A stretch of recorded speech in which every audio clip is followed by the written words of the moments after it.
Welcome back to the Deep Dive. Today we're embarking on a really fascinating journey. We're going to uncover the hidden layers of Taisho Ward in Osaka, Japan. It's a place just brimming with unexpected stories, incredible insights, and trust me, there are some remarkable spots for you to discover if you ever find yourself there. Okay, let's unpack this. It's a great choice. Taisho Ward has this very distinct identity in Osaka. It's famously known as the Land of Islands. Oh, right. Yeah, because its geography means it's almost entirely surrounded by rivers and the sea. And this unique setting is shaped a really rich and often surprising past. You've got industrial pioneering, poignant human tales, even a few mysteries that sort of linger. Right. And our mission for this deep dive is, well, it's to go far beyond what you might find in a typical guidebook. We've pulled the most compelling nuggets, the best bits from the sources you've shared. The aim is to give you a shortcut, really, to being truly well-informed about this incredible district. We'll find both those captivating historical stories and some practical, unique experiences for you to explore firsthand. Sounds good. So, where do we begin? To unravel the story of Taisho Ward, it seems fitting to start at the very beginning of its identity, doesn't it? The name itself holds a story, something about infrastructure. Absolutely, yeah. The name Taisho Ward goes straight back to the Taisho Bridge. It was finished in 1915. That's Taisho 4 in the Japanese calendar. Okay. And this wasn't just any bridge. At 91 meters long, 19 wide, it was actually Japan's longest arch bridge at that time. A big deal. Wow, really? The longest? Yeah.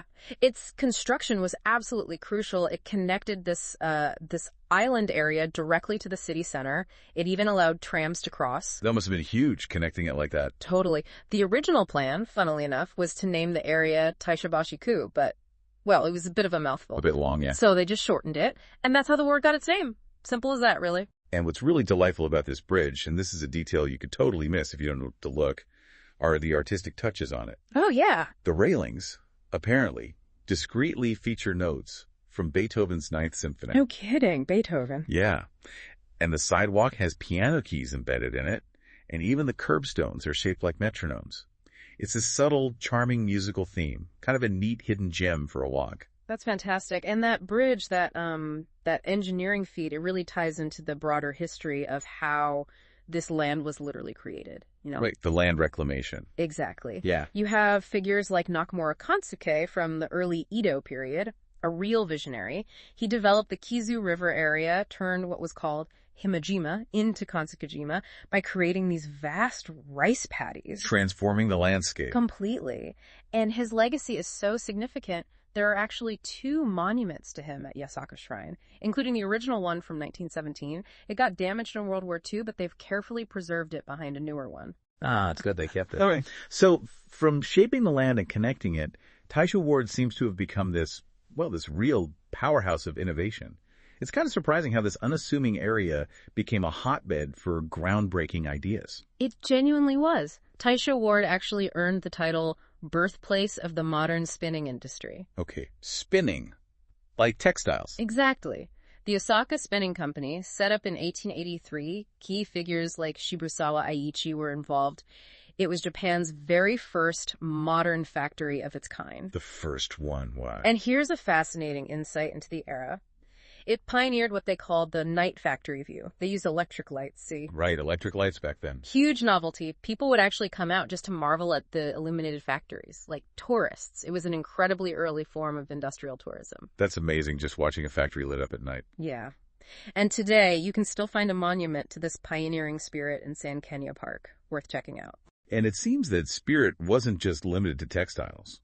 You mentioned its surprising ties to early automobile and even aviation industries. Yeah. How did an area defined by water get involved in flight? It's a fantastic leap, isn't it? Well, on the ground first, you had places like the Mado Driving School, founded in the Taisho era by Matsumoto and Tsutsui. Mado Driving School. It was Japan's oldest driving school, and get this, they pioneered hourly car rental. Revolutionary concept back then. Hourly rental. Wow. Yeah. And big names like Japan General Motors had factories here too. But then, looking skyward. Yeah, the airport. Kizugawa Airport opened in 1929 in Funamachi, Japan's first public airfield. The very first, okay. By 1938, it was a top domestic airport. regular flights to Tokyo, Fukuoka, and here's a fun fact. The first stewardess in Japan actually originated from here. Really? The first one? Yep. And imagine this. A flight to Takamatsu cost just 40 yen back then. 40 yen. That's barely a coffee today. Taking a flight for that price, it really makes you think. Doesn't it? Just changes things. So beyond the industry and infrastructure, Taisho Ward also holds some incredibly human stories. You mentioned romance, tragedy, local legends, giving us a deeper glimpse. Oh, definitely. One really poignant tale is the romantic tragedy of the Suramachi Bridge's cafe double suicide. This was back in 1923. Okay, sounds intense. It involves star-crossed lovers, Chizuru and Kenichi.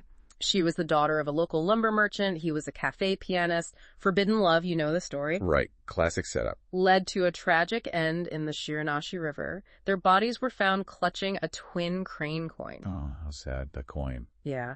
And today, if you visit the modern bridge, you'll actually see twin crane sculptures. It's a direct nod to their story. Ah, so they remember it. They do. And nearby, there's the romantic Taisho Cafe. You can actually order a Chizuru special. It's a lavender latte and hear the full, heart-wrenching story. It's somber, but a beautiful piece of local lore. Wow. Okay, from a romantic tragedy, we shift to something darker, more somber. The World War II underground factory and its riverbed haiku. This is a powerful, very real part of the ward's past. Under the Shiranashi riverbed, there was this secret factory, 2 kilometers long. 2 kilometers. Underground. Yep. Thousands of workers were forced to produce Zero fighter parts there in 1944. Grim times. I can only imagine. And a haunting detail from this time is a haiku etched into the concrete wall by a worker named Yamada Jiro. It goes, "Under the riverbed, like fireflies, machines gleam." Wow. Like fireflies, machines gleam. That's yeah. incredibly evocative. Isn't it? Today, part of that tunnel is preserved at the Taisho War Memorial Park. The haiku itself is protected by glass. You can see it. You can. And for a truly immersive experience, you can even join a dark tour. They give you oil lamps. It runs on the 3rd Saturday of each month. A powerful way to connect with that difficult period. A dark tour. Sounds intense, but important. Okay, shifting gears again, back to maybe a more lively post-war tale. Yeah. You mentioned the international market's kimchi war. Ah, yes. This paints a vivid picture of the 1950s market. You had this Korean vendor, Mr. Kim, and a Japanese vendor, Grandma Tanaka. They had this spirited rivalry over their kimchi. Apparently, it was quite the competition, but it actually turned into a partnership during the post-war food shortages. Oh, interesting. So they teamed up. Yeah, it shows that spirit of resilience, cooperation. There's even a reconciliation ginkgo tree nearby where local disputes are supposedly resolved. Still there today. A reconciliation tree, that's great. And if you visit the Taisho Ward Multicultural Street now, you can get a taste of that vibrant past. They have this spicy challenge contest. You can try hell kimchi and special plum takoyaki. Hell kimchi. Sounds like a challenge indeed. A fun way to connect, though. Exactly. A delicious hidden gem. And for those of us, myself included, who enjoy a bit of the supernatural, there's the eerie legend of the Ghost Station's Midnight Station Master. Ah, yes. This is a truly chilling local legend. It centers around the abandoned Taishobashi station. It closed in 1944 wartime power saving. Okay, abandoned station. Oh, Spooky God. already. Right. The story goes that in 1988, a train driver saw this spectral figure, Station Master Kobayashi Mazao, still performing virtual departures at midnight on the empty platform. Whoa. Virtual departures. Yeah, like he was still on duty. And the plot thickens because in 2016, his lost pocket watch with the hand stopped at 11.59 was actually found during subway construction nearby. No way. They found his watch. Stopped at 11.59. Exactly. Adds a real layer to the legend, doesn't it? For a modern exploration, the Taisho Ward office actually displays his watch and other items. You can see them. You can, and there's even a ghost tour app. Uses augmented reality, It recreates the platform on your phone, gives you a chance to maybe spot the station master yourself. An AR ghost hunt. That's definitely unique. It is. Okay, we've covered so much. Innovation, human drama, ghosts. But as we draw towards the end, there's one final, truly unsettling aspect of Taisho Ward's past. Shrouded in mystery, you said. Arguably the most perplexing. Yes, this is where it gets really interesting and quite dark. It refers to the Edo period execution ground, theorized to be located within Taisho Ward. An execution ground. On the island. That's the theory. It was chillingly referred to as a one-way ticket island.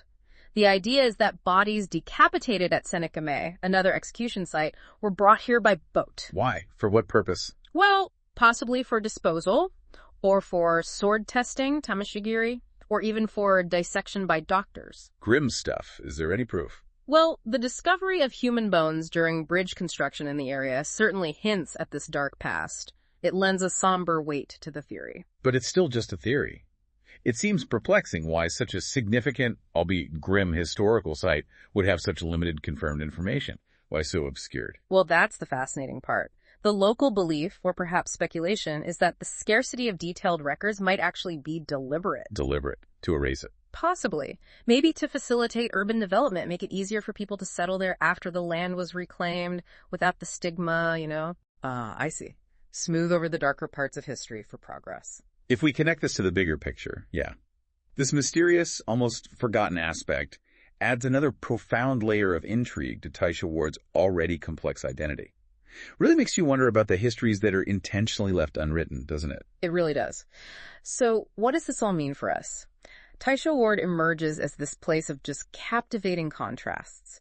You've got foundational engineering marvels like Japan's longest arch bridge at the time, breakthroughs like being the birthplace of modern spinning, and then these poignant love stories, wartime secrets, and this haunting, almost forgotten execution ground past. It's truly a microcosm of history packed into one area. Absolutely. And knowing these hidden histories, these stories beneath the surface, it profoundly enriches the experience of exploring the present.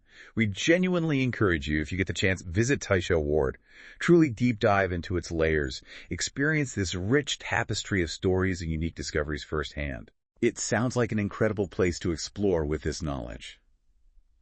Which leads us to a final thought for you to ponder. What other layers of history might be hidden beneath our feet, right where we walk every day, just waiting to be uncovered?